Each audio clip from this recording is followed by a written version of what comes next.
নামাজ, রোজা ও সৎকার চেয়ে উত্তম একটি কাজ। আসসালামু আলাইকুম, সবাইকে স্বাগত জানাচ্ছি তৌফিক স্টুডিওতে। আশা করি আপনারা সকলে ভালো আছেন।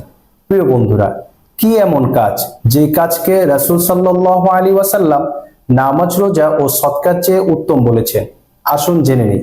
তিরমিজি শরীফের 2509 নম্বর হাদিস, হযরত আবু দারদা রাদিয়াল্লাহু তাআলা আনহু থেকে বর্ণিত, قال رسول الله صلى الله عليه وسلم, রাসূলুল্লাহ সাল্লাল্লাহু আলাইহি ওয়াসাল্লাম বলেছেন, আলা উখবিরুকুম বিআফসালা মিন দারাজাতিস সিয়াম ওয়াস সালাত ওয়াস সাদকা, অর্থাৎ আমি কি তোমাদেরকে নামাজ, রোজা ও সৎকার চেয়ে উত্তম একটি কাজ সম্পর্কে অবহিত করব না?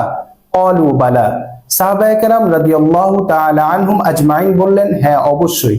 ক্বালা রাসূলুল্লাহ সাল্লাল্লাহু আলাইহি ওয়াসাল্লাম, রাসূলুল্লাহ সাল্লাল্লাহু আলাইহি ওয়াসাল্লাম বললেন, সলাহু যাতাল বাইন, পরস্পর সুসম্পর্ক স্থাপন।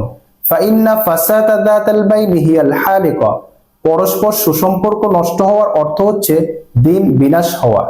আমাদের সমাজের মধ্যে অনেক সময় দেখা যায় ভাই ভাইয়ের মধ্যে বিভিন্ন জিনিস নিয়ে ঝগড়া লেগে আছে।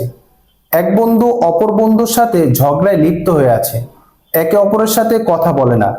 এক আত্মীয় অপর আত্মীয় স্বজনদের সাথে মনোমালিন্য, একে অপরের দোষারোপ করে। হযরত আবু হুরায়রা রাদিয়াল্লাহু তাআলা আনহু থেকে বর্ণিত, রাসূলুল্লাহ সাল্লাল্লাহু আলাইহি ওয়াসাল্লাম বলেছেন, ইয়াকুম ওয়ায-যন্না, তোমরা ধারণা করা থেকে বিরত থাকো। ফাইন্নায-যন্না আকযাবুল হাদিস, কারো প্রতি ধারণা পোষণ করা সবচেয়ে বড় মিথ্যা ব্যাপার। ওয়ালা তাহাসসাসু, তোমরা অন্যের দোষ অন্বেষণ করো না। ওয়ালা তাজাসসাসু, তোমরা গোয়েন্দাগিরি করো না। ওয়ালা তাহাসাদু, তোমরা একে অপরের প্রতি হিংসা করো না। ওয়ালা তাদাবারু, তোমরা বিদ্বেষ পোষণ করো না। ওয়ালা তাবাগাদু, তোমরা পরস্পর বিরোধে লিপ্ত হও না।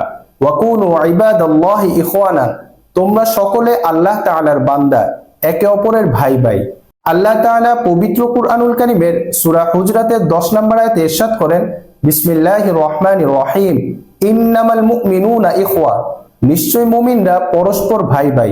ফাসলিহু বাইনা আখওয়াইকুম, তোমরা তোমাদের ভাইয়ের মধ্যে মীমাংসা করে দাও।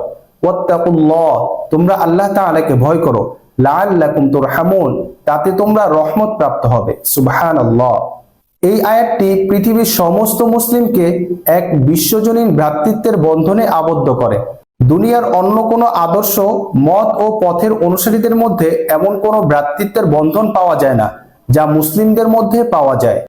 আমাদের উচিত ভাই ভাইয়ের মধ্যে সম্পর্ক, এক বন্ধু অপর বন্ধুর মধ্যে সম্পর্ক এবং আত্মীয় স্বজনদের সাথে সম্পর্ক আল্লাহ তাআলার সন্তুষ্টির উদ্দেশ্যে তাদেরকে মিলিয়ে দেওয়া। আল্লাহ তাআলা আমাদের সকলকে এই কাজটি করার তৌফিক দান করুন। ওয়ামা তাওফিকি ইল্লা বিল্লাহ। ভিডিওটি যদি ভালো লেগে থাকে তাহলে অবশ্যই সকলের মাঝে শেয়ার করে দিবেন, যাতে করে অন্য ভাই ভিডিওটি দেখে উপকৃত হতে পারে। আজকে এই পর্যন্তই, ইনশাআল্লাহ দেখা হবে পরবর্তী আরেকটি ভিডিওতে। আসসালামু আলাইকুম ওয়া রাহমাতুল্লাহি ওয়া বারাকাতুহু।